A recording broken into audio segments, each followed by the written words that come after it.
Iran से America को संदेश मिला है कि दुश्मन ये न समझे कि एक चिराग बुझने से अंधेरा हो जाएगा।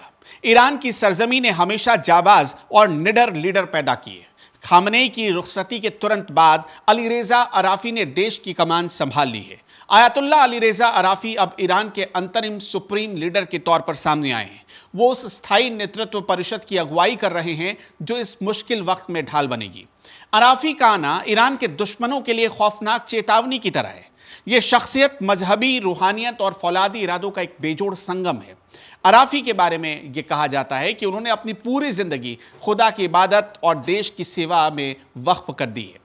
1959 में यज़्द की मुक़द्दस मिट्टी में जन्मे अराफी आज ईरान की ढाल हैं। अयातुल्लाह की यह महान पदवी उन्हें अपने अथाह ज्ञान और तपस्या से हासिल हुई है।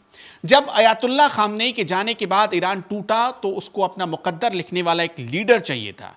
ऐसी उम्मीद की किरण बने अयातुल्लाह अली रेजा अराफी। वो केवल एक धर्मगुरु नहीं है बल्कि एक दूरदर्शी और आधुनिक सोच वाले नायक हैं। अल मुस्तफ़ा यूनिवर्सिटी के चांसलर के तौर पर उन्होंने इल्म की ऐसी फौज खड़ी की है जो दुनिया देख रही है। कौम की मस्जिदों से निकलने वाली उनकी हर एक पुकार इनकलाब की दस्तक देती है। गार्जियन काउंसिल के सदस्य रहते हुए उन्होंने हमेशा हक और इंसाफ का साथ दिया है।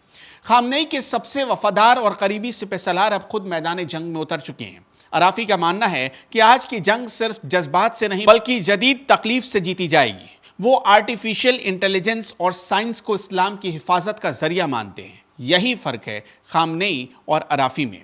उनका विजन मुस्तफ़ा खामनेई से कहीं ज्यादा आधुनिक और असरदार नजर आता है। वो जानते हैं कि ईरान की संप्रभुता पर आंच आई तो पूरा खित्ता जल उठेगा। अली रेजा अराफी का जन्म 1959 में हुआ। वो ईरान के यज़्द शहर के रहने वाले एक बड़े धर्मगुरु हैं। अराफी को अयातुल्लाह की उपाधि मिली हुई है। ये शिया मुस्लिम धर्मगुरुओं को दिया जाने वाला सबसे बड़ा सम्मान होता है। ईरान में सुप्रीम लीडर बनने के लिए आमतौर पर अयातुल्लाह होना जरूरी माना जाता है।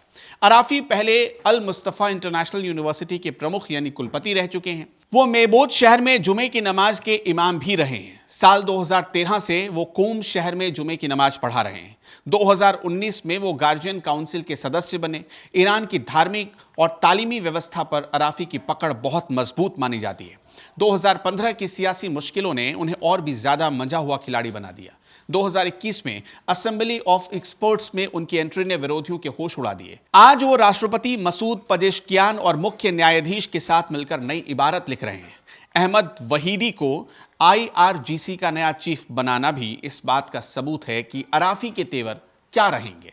शहीद जनरल मोहम्मद पाकपोर के खून के एक एक कतरे का हिसाब अराफी मांगेंगे। ईरान ऐसी मांग कर रहा है। ईरान के लोग कह रहे हैं कि इजराइल की मिसाइलें हमारे जिस्म को छलनी कर सकती हैं, पर यकीन को नहीं। ईरान का बच्चा बच्चा अब अराफी के एक इशारे पर अपनी जान कुर्बान करने का जज्बा रखता है। अराफी के पास अब खोने को ज्यादा कुछ बचा नहीं है।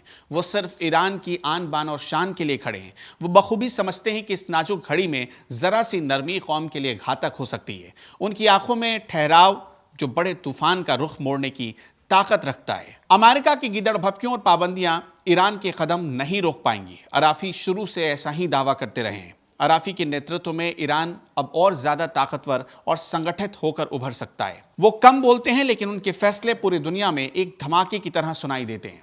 खामनेई की महान विरासत को अब अराफी अपनी सूझबूझ से नई ऊंचाइयों पर ले जाएंगे। अराफी की मॉडर्न सोच और वहीदी की फौजी ताकत अब दुश्मनों का गुरूर तोड़ेगी। ईरान में हुआ यह बदलाव इजराइल के लिए सिर्फ एक सियासी उलटफेर नहीं बल्कि उसकी तबाही का आगाज है। अराफी का दिल जितना नर्म माना जाता है, उनके फैसले उतने ही कड़े और सख्त होते हैं। दावा है कि वो तब तक चैन से नहीं बैठेंगे जब तक ईरान को पूरी तरह महफूज ना कर दे और अमेरिका को घुटने ना टिका दे। ईरान का नया निजाम अब और भी ज्यादा बेखौफ और अनुशासित होकर काम करेगा। तैयार हो जाइए उस वक्त के लिए जब ईरान की हुंकार 7 समंदर पार सुनाई देगी। अराफी अब उस मुकाम पर हैं जहां से वो पूरे आलम इस्लाम की नुमाइंदगी कर सकते हैं। दुश्मनों की हर साजिश को नाकाम करने के लिए अराफी की रणनीति तैयार है। ईमान और इल्म का ये संगम ईरान को फिर से दुनिया की नई ताकत बना सकता है। ईरान के साथ एक उसका इतिहास भी चलता है। ईरान ने कभी अपनी गरिमा और उसूलों पर समझौता नहीं किया। अयातुल्लाह अली रेजा अराफी अब इस घायल ईरान की सबसे बड़ी उम्मीद हैं।